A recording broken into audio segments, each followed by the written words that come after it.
Welcome to Kenton's videos. Enjoy the video. In this video, I will explain how to connect to public Wi-Fi. First, locate the Wi-Fi icon, usually found in the bottom right corner of your laptop screen. Click on it to open the list of available networks. Make sure your Wi-Fi adapter is turned on. If not, enable it to see nearby connections. This initial step is crucial for accessing any public network. Once you see the list of available networks, carefully select the public Wi-Fi you wish to join. After choosing, click the Connect button. Sometimes you might be prompted for a password, but many public networks are open. Always double-check the network name to avoid connecting to a fake or malicious hotspot. After connecting, you might be redirected to a portal page where you must accept terms and conditions.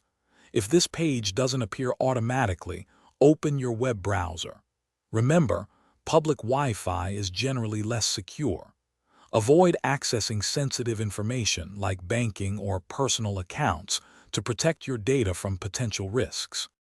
If you encounter connection issues, try forgetting the network in your settings and then reconnecting. For added security, especially when handling important data, consider using a virtual private network, or VPN. Finally, always disconnect from public Wi-Fi when you're finished to minimize any security vulnerabilities and save your laptop's battery. Thanks for watching. Consider subscribing if we helped you.